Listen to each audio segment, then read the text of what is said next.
Graduation పూర్తయిందా? 8+ తో dream career start చేయండి. జపాన్లో జాబ్, 2 లక్షల జీతం.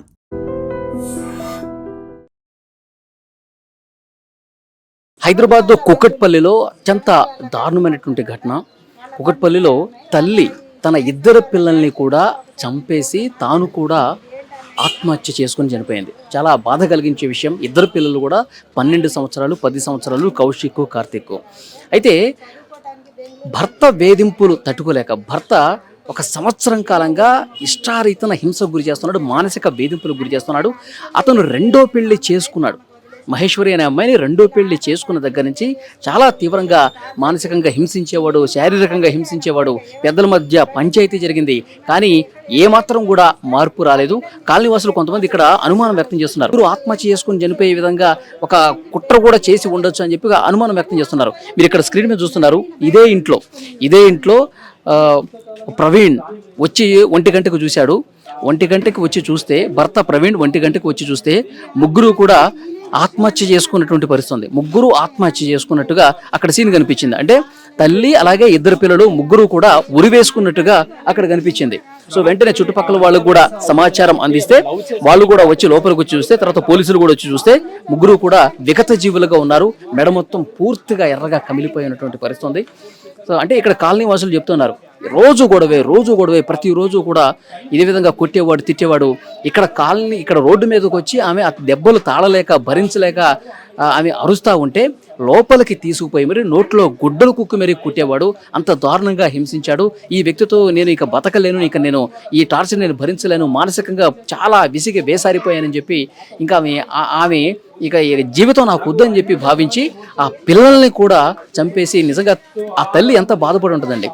తల్లి తన పిల్లల్ని 9 మాసాలు మోసి కని పెంచిందంటే ఎంత ప్రేమ ఉంటుంది ఆ తల్లికి తన పిల్లల పట్ల. తన పిల్లలు సుఖంగా ఉండాలి, సంతోషంగా ఉండాలి, ఒక మంచి జీవితం ఉండాలని చెప్పి ఏ తల్లైనా సరే తన పిల్లలు బాగుండాలని కోరుకుంటారు. కానీ ఆ పిల్లల్ని, తన కడుపున పుట్టినటువంటి పిల్లల్ని చంపే పరిస్థితి వచ్చిందంటే ఆమె కడుపు తీపిని, ఆ మాతృత్వాన్ని వదులుకోవటానికి కూడా సిద్ధపడిందంటే ఆ మూర్ఖుడు ఎంత దారుణంగా ఆమెని హింసించాడు, మానసికంగా హింసించాడు అన్నది కూడా ఇక్కడ క్లియర్గా అర్థమవుతుంది. ఎందుకంటే 2 పిల్లలకి ఉరి వేసి మళ్ళీ ఈమె కూడా ఆత్మహత్య చేసుకుంది, ఆమె కూడా ఉరేసుకుందంటే ఆమె ఎంత నరకం అనిపించి ఉంటుంది, ఆమె గుండె ఎంత తల్లడిల్లిపోయి ఉంటుందో కూడా ఇక్కడ కాలనీ వాసులు కూడా అందరూ చెప్తున్నారు.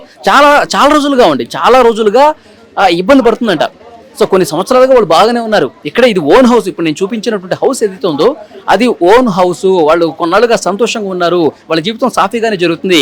ఎప్పుడైతే ఈ మహేశ్వరి అనే అమ్మాయి పరిచయం అయిందో ఆమె ప్రేమించిన తర్వాత వీళ్ళకి తెలియకుండా పెళ్లి చేశారండి. ఆ తర్వాత తెలిసేసరికి గుండె బద్దలైపోయింది. నేను ఉండగా 2 పిల్లలు ఉండగా, పిల్లలు ఇంకా పెద్దగా అవుతున్నారు, వాళ్ళు ఉండగా కూడా ఎలా 2వ పెళ్లి చేసుకుంటాడు అంటే ఇక నన్ను వదిలించుకుందామని చెప్పి ఉద్దేశం వాడికి ఉంది. ఇక్కడ క్లియర్గా అర్థమవుతుంది. తర్వాత పెద్దలకి తెలిసింది, పోలీస్ స్టేషన్లో కేసులు అయ్యాయి, గొడవలు జరుగుతున్నాయి. మళ్ళీ వాళ్ళ ఊళ్ళకి వెళ్ళి పంచాయతీలు చేశారు. నేను ఈసారి బాగా చూసుకుంటాను, ఇక నేను వేరే అమ్మాయిని నేను చేసుకున్నాను కానీ ఇక క్లోజ్ చేసేస్తాను, నేను నీతోనే ఉంటాను, నాకు నువ్వే కావాలి స్రవంతి అని చెప్పి ఊళ్ళో మాయమాటలు చెప్పి నమ్మించి మోసం చేసి మళ్ళీ ఇక్కడికి తీసుకొచ్చి మళ్ళీ రోజు టార్చర్ అంట. ఇక్కడ కాలనీ ప్రెసిడెంట్తో కూడా మనం మాట్లాడాం. కాలనీ ప్రెసిడెంట్ ఇంటికి వెళ్ళి వాళ్ళు తమ బాధను కూడా వ్యక్తం చేసుకుందంట స్రవంతి.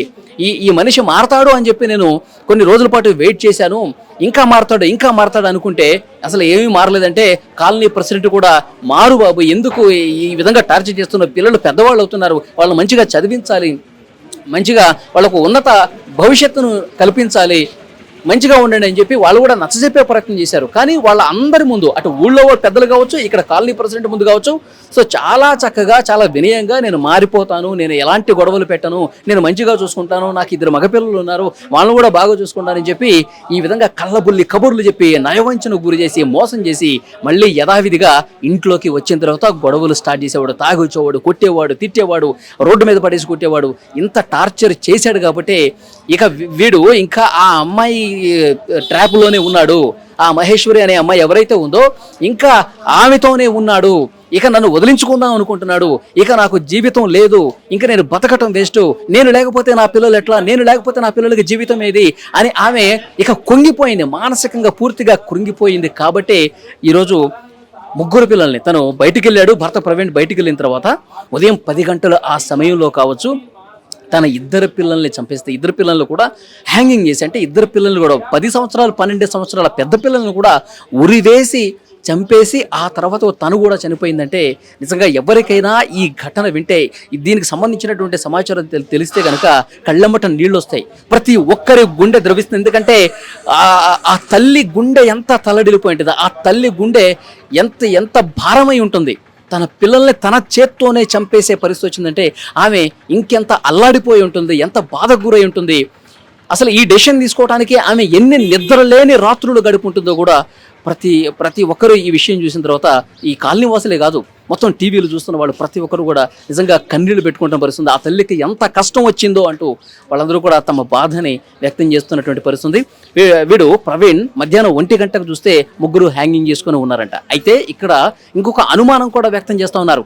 వీడే ఆ ముగ్గురిని కూడా చంపేసి చాలా బలవంతంగా వాళ్ళ ముగ్గురికి ఉరి వేసి చంపేసి ఏమి ఎరగనట్టుగా నాటకాలు ఆడి ఉంటాడా అని చెప్పి కొంతమంది అనుమానం వ్యక్తం చేస్తూ ఉన్నారు. ఇక్కడ చాలా మంది అనుమానం వ్యక్తం చేస్తున్నారు. వాడిని నమ్మటానికి వెళ్ళలేదు, పోలీసులు క్లియర్గా ఇన్వెస్టిగేట్ చేయాలి, విచారణ చేయాలి, అసలు వాస్తవాలేంటో బయటకు తీయాలి, వాడు చంపే ఉంటాడు, వాడు మర్డర్ చేసే ఉంటాడు అని చెప్పి చాలా బలంగా అనుమానం వ్యక్తం చేస్తున్నారంటే వాడి పట్ల కాలనీ వాసుల్లో ఎలాంటి అభిప్రాయం ఉంది అనేది కూడా ఇక్కడ క్లియర్గా అర్థమవుతుంది. సో ఏదేమైనప్పటికీ పోలీసులు వచ్చారు, 3 శవాలని కూడా పోస్ట్మార్టం నిమిత్తం ఆసుపత్రికి తీసుకెళ్లారు. ఇక్కడ ఆ ప్రవీణ్కి సంబంధించినటువంటి ఇల్లు కూడా ఉంది. దాని మీద దాడి చేయడానికి ఇక్కడ స్రవంతి, చనిపోయినటువంటి స్రవంతి కుటుంబ సభ్యులు వాళ్ళు అక్కడికి వెళ్తే పోలీసులు వాళ్ళని వారించినట్టుగా తెలుస్తోంది. సో ఏదేమైనప్పటికీ ఒక తల్లి తన ఇద్దరు పిల్లల్ని చంపేసి తాను కూడా చనిపోయే పరిస్థితి ఉందంటే చాలా బాధాకరమైన విషయం.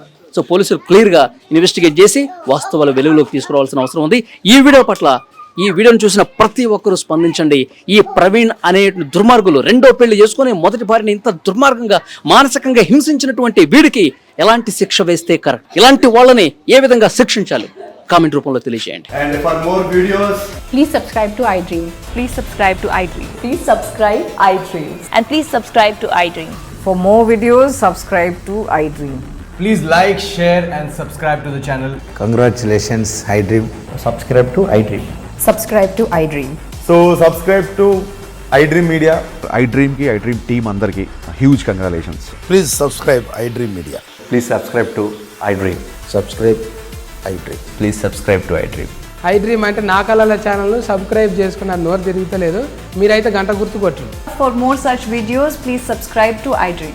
Subscribe to iDream. Please subscribe to iDream. Please subscribe iDream Media. Please do subscribe to iDream. Please subscribe to iDream Media. For best entertainment and information, please subscribe iDream. And don't forget to subscribe to iDream.